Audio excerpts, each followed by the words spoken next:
हमारे visionary Sudarshan batch में आपका हार्दिक स्वागत और अभिनंदन है। आज हम लोग कक्षा 10 के अंतर्गत एक पाठ है कि राम नरेश त्रिपाठी इनका इनके राम नरेश त्रिपाठी जी का थोड़ा सा जीवन परिचय पढ़ेंगे और उसके बाद हम लोग स्वदेश प्रेम नामक पाठ पर चलेंगे। तो राम नरेश त्रिपाठी जी का जन्म 1889 ईस्वी में, जन्म स्थान कोयरीपुर जौनपुर और इनकी मृत्यु जो है 1962 ईस्वी प्रयागराज में हुई।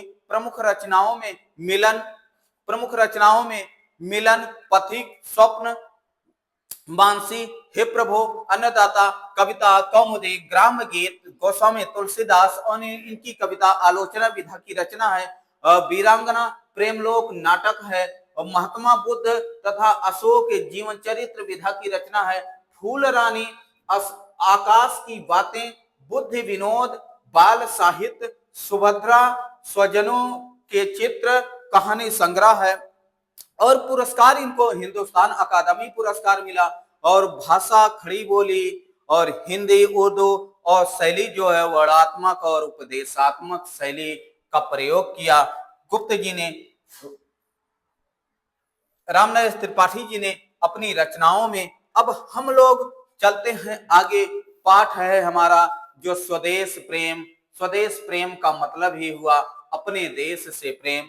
तो स्वदेश प्रेम का आज हम लोग अध्ययन करेंगे कि अतुलनीय जिनके प्रताप का, साक्षी है प्रत्यक्ष दिवाकर, घूम घूम कर देख चुका है, जिनके निर्मल केत निशाकर, देख चुके हैं जिनका वैभव, ए नभ के अनंत तारागढ़, अगणित बार सुन चुका है नभ, जिनका विजय घोष रण गर्जन।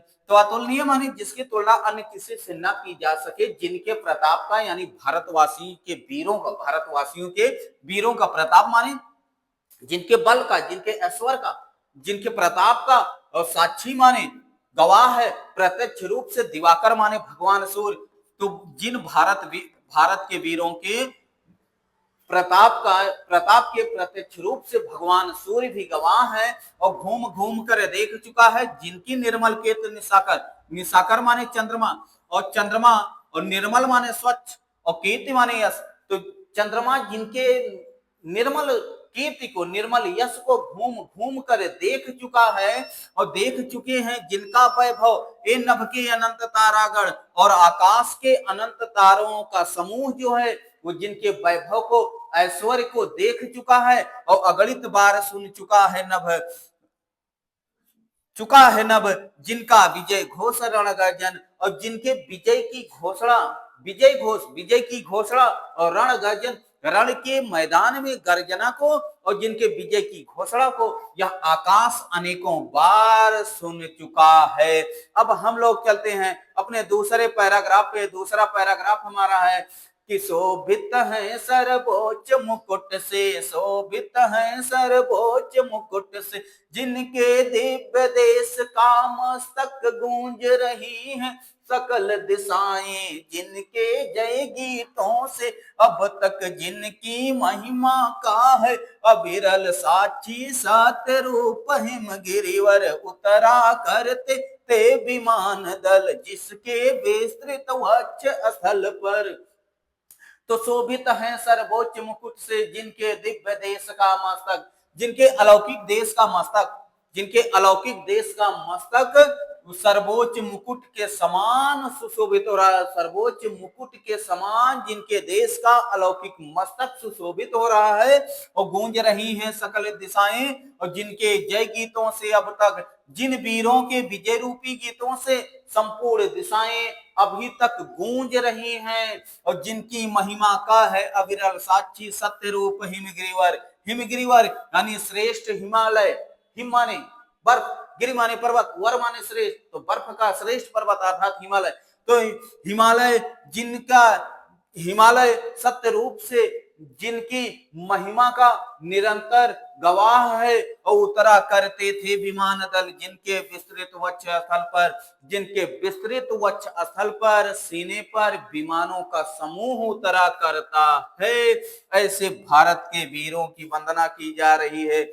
आगे चलते हैं हम लोग कि सागर निज छाती पर जिनके अगणित अड़ो पोत उठाकर पहुंचाया करता था प्रमुदित भूमंडल के सकल तटों पर। नदियां जिसकी यश धारा सी बहती हैं अब भी निस्वास, ढूंढो उनके चरण चिन्ह भी पाओगे तुम इनके तट पर। सागर निज छाती पर जिनके, सागर अपनी छाती पर जिनके अनेकों समुद्री जहाज, अड़ोपोतमा ने समुद्री जहाज को उठाकर और भूमंडल के संपूर्ण तटों पर आनंदित होकर पहुंचाया करता है। और नदियां जिसकी यश धारा सी बहती हैं अब भी निस्वासर, नदियां जिनकी यश रूपी धारा के समान दिन रात अभी भी बह रही हैं, और ढूंढो उनके चरण चिन्ह भी पाओगे तुम इनके तट पर। यदि अपने पूर्वजों के वीरों के चरणों के चिन्ह को तुम ढूंढना चाहते हो तो ये दिन रात बहने वाली नदियों के किनारे आपको अवश्य मिल जाएंगे। अब हम लोग चलते हैं चौथे नंबर पे। चौथा नंबर का पैराग्राफ हमारा कह रहा है कि विश्वत रेखा का वासी जो जीता है नित हाफ हाफ कर, रखता है अनुराग अलौकिक यह भी अपनी मातृभूमि पर। ध्रुववासी जो हिम में तम में जी लेता है काप काप कर, वह भी अपनी मातृभूमि पर कर देता है प्राण न्यौछावर। विश्वत रेखा का वासी जो, विश्वत रेखा अर्थात वह क्षेत्र, विश्वत रेखा में निवास करने वाले वह देश जहां बहुत अधिक गर्मी होती है, तो विश्वत रेखा में निवास करने वाले लोग जो हाफते हुए गर्मी से, उमस से परेशान होकर भी अपने जीवन को व्यतीत करते हैं और रखता है अनुराग अलौकिक या भी अपनी मातृभूमि पर। वह लोग भी अपनी मातृभूमि से अलौकिक प्रेम रखते हैं, न टूटने वाला प्रेम रखते हैं। और ध्रुववासी जो हिम में तम में जी लेता है काप काप कर, और ध्रुववासी ध्रुव क्षेत्रों में निवास करने वाले लोग जहां पर बहुत सी सर्दी होती है, बहुत सर्दी पड़ती है, तो ध्रुववासी जो हिम में तम में, हिम माने बर्फ में, तम माने अंधकार में, और ध्रुव क्षेत्रों में निवास करने वाले वे लोग जो बर्फ में और अंधकार में कांपते हुए, ठंडी से, शीतलहर से परेशान होते हुए अपने जीवन को व्यतीत कर लेते हैं, वह भी अपनी मातृभूमि पर कर देते हैं प्राण न्यौछावर। ऐसे ध्रुववासी और ऐसे विश्वत रेखा में निवास करने वाले लोग और ऐसे ध्रुव क्षेत्र में रहने वाले लोग भी अपनी मातृभूमि पर अपने मातृभूमि पर अपने प्राणों का बलिदान कर देते हैं। तो हे भारत के बंधुओं, तुम तो स्वर्ग के समान धरती पाए हो। आगे मिलेगा आपको। अब हम लोग चलते हैं अपने 5वें नंबर के पैराग्राफ पे। 5वां नंबर कह रहा है कि तुम तो हे प्रिय बंधु स्वर्ग सी सुखद सकल विभवों की आकर धरा शिरोमणि मातृभूमि में धन्य हुए हो जीवन पाकर। तुम जिसका जल अन्न ग्रहण कर बड़े हुए लेकर, जिसकी रज तन रहते कैसे तज दोगे उसको हे वीरों के वंशज। तुम तो हे प्रिय बंधु स्वर्ग सी, हे प्रिय बंधु तुम तो स्वर्ग के समान धरती में जन्म पाए हो, और जिसमें सुखद सकल विभवों की आकर संपूर्ण सुख प्रदान करने वाले, सकल माने संपूर्ण, वैभव यानी ऐश्वर्य का खजाना है, आकर माने खजाना, विभव माने ऐश्वर्य का खजाना है। हे प्रिय बंधु तुम्हारी धरती तो स्वर्ग के समान है और संपूर्ण सुख को प्रदान करने वाली है और संपूर्ण वैभवों का खजाना है, और धरा शिरोमणि मातृभूमि में धन्य हुए हो जीवन पाकर। ऐसे धरा शिरोमणि, सिर की मणि के समान ऐसी धरा में, ऐसी पृथ्वी में जन्म पाकर तुम धन्य हो गए हो, और तुम जिसका जल अन्न ग्रहण कर बड़े हुए, जिसकी रज लेकर, और तुम जिसके जल को, अन्न को ग्रहण करके और जिस मातृभूमि के रज में, रज माने धूल में खेलकर तुम बड़े हुए हो, और तन रहते कैसे तज दोगे उसको हे वीरों के वंशज। हे वीरों के वंशज, तुम्हारे वंश में बहुत से वीर हुए हैं, तो हे वीरों के वंशज तन रहते हुए, शरीर रहते हुए तुम उसको कैसे छोड़ दोगे। अब हम लोग चलते हैं 6वें नंबर पे। 6वां नंबर कह रहा है कि जब तक साथ एक भी दम हो अवशिष्ट एक भी धड़क, रखो आत्म गौरव से ऊंची पलकें ऊंचा सिर ऊंचा मन, एक बूंद भी रक्त शेष हो जब तक मन में है शतरंज, दीन वचन मुख से न उचारो मानो नहीं मृत्यु का भी भय। तो कभी कह रहा है कि जब तक साथ है एक भी दम हो, जब तक तुम्हारे साथ एक भी दम हो, एक भी ताकत शेष बची हो अवशिष्ट एक भी धड़कन, और तुम्हारे इस शरीर में एक भी धड़कन अवशिष्ट बची हो शेष हो, रखो आत्म गौरव से ऊंची। तो आत्म गौरव से, अपने गौरव से, अपने ऐश्वर्य से, अपने पलकों को, अपने सिर को और अपने मन को हमेशा ऊंचा बनाए रखना। एक बूंद भी रक्त शेष हो, यदि तुम्हारे शरीर में एक बूंद भी रक्त शेष है, और जब तक मन में हे शत्रुंजय, शत्रुओं पर विजय प्राप्त करने वाले हे भारत के वासियों, यदि तुम्हारे शरीर में एक बूंद भी रक्त शेष है तो दीन वचन मुख से न उचारो, तो दीनता भरी बाड़ी को मुख से कभी मत बोलो, और मानो नहीं मृत्यु का भय भी भय, और तुम मृत्यु से भी कभी भयभीत न हो। तो अब हम लोग चलते हैं 7वें नंबर पे।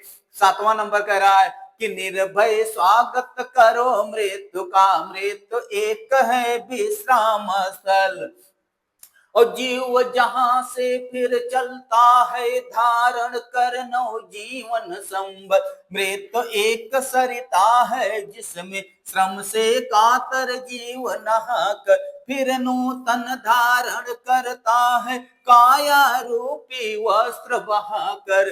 निर्भय स्वागत करो मृत्यु का, हे भारत के वीरों तुम निडर होकर मृत्यु का स्वागत करो, और मृत्यु एक है विश्राम स्थल, क्योंकि मृत्यु एक विश्राम देने वाला स्थान है, और जीव जहां से फिर चलता है धारण कर नव जीवन संबल, और जीव यानी यह जो आत्मा है उस मृत रूपी स्थान से नए जीवन को, नव जीवन धारण संबल, नए जीवन को धारण करके फिर से वहां से चलती है।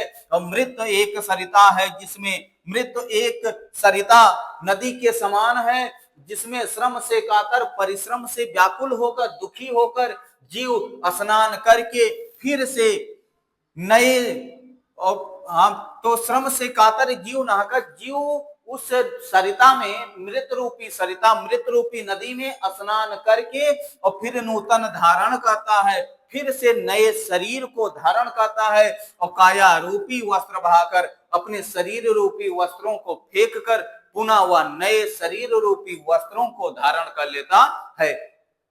इस पाठ का अंतिम पैराग्राफ है हमारा, हम लोग अंतिम पैराग्राफ पढ़ेंगे कि सच्चा प्रेम वही है जिसकी तृप्त आत्म बलि पर हो निर्भर, त्याग बिना निस प्राण प्रेम है, करो प्रेम पर प्राण न्युचाव, देश प्रेम वह पूर्ण क्षेत्र है, अमल असीम त्याग से विलसित, आत्मा के विकास से जिसमें मनुष्यता होती है विकसित। तो यह भाग हमारा स्वप्न से लिया गया था ना।